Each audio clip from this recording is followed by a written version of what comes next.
I'm going to go into helping you guys create your presentation. So how do you guys create a presentation that you can use on different platforms, like if you're going to do a podcast, if you're going to do a webinar, if you're going to do a stage talk, what's the framework of the presentation? I would say storytelling is the first to like at least grab attention. And then second is just what's the content going to be. But keep it to 3 bullet points. So whatever you're going to teach, whatever the topic is, like make sure you insert story throughout your presentation, definitely in the beginning, and then make sure you also give 3 pieces of content or 3 takeaways. You can have multiple stories throughout a presentation, but I would have the story in the beginning, something that gives them some reality and connection with you, right? Got it. Doesn't matter what it is, just some story about your life that they could relate to. Tied into the content, right? So it's like, how do you make a story relate to content? You just make it relate because it's your story, so you can give whatever meaning you want, right? Right. So I could take a story about like anything in my life, and then I could tie it into the next thing in my life easily, right? Because it's my life, and so somewhere there was a sequence that brought me to that point. So whatever meaning I give that, I'm going to tell the audience this is the meaning I gave to it. Make sense? So that's how you put a message into a story. Sometimes people go, well, my story doesn't relate to my offer. Of course it does. Right? There's just, how do you tie it into your offer? Mm-hmm. You just have to make it connect so it flows and it makes sense. One more thing on that for you is, when you're looking at the audience, you got to kind of decide like who is the audience and are they aware, right? So like, let's say I'm going to give a presentation and talk to you guys right now about how to do presentations, okay? I have to ask myself the question, like, how aware are you of like what the problem is?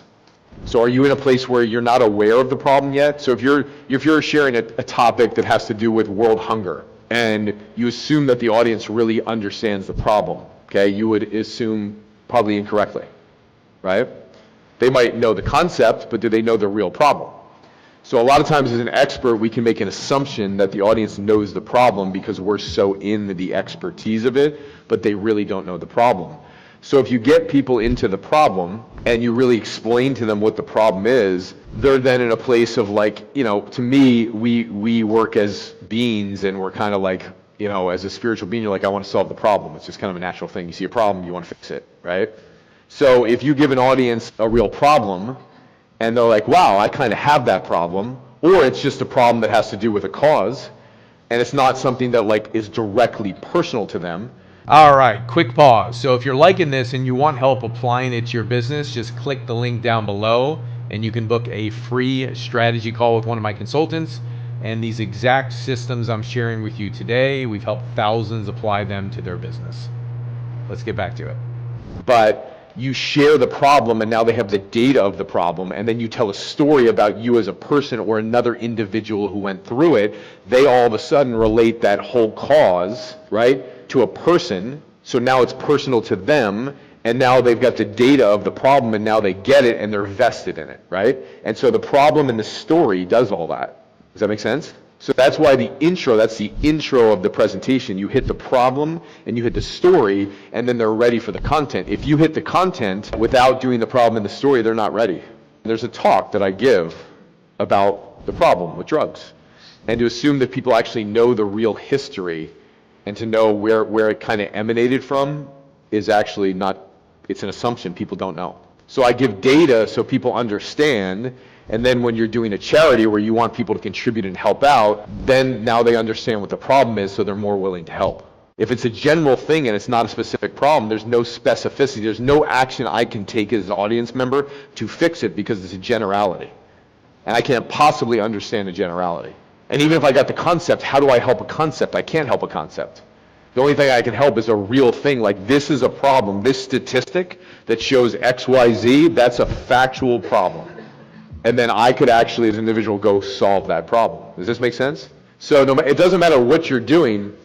You can inspire people. You can raise money for anything. You can get people vested in a cause by actually sharing with them, here's the problem, and okay, great, here's some more information about this thing. Here's a story, and great, so take an action. It's a basic truth that any presentation follows this same structure. Nobody's going to listen to the ad if I just go to a solution unless they're already solution aware.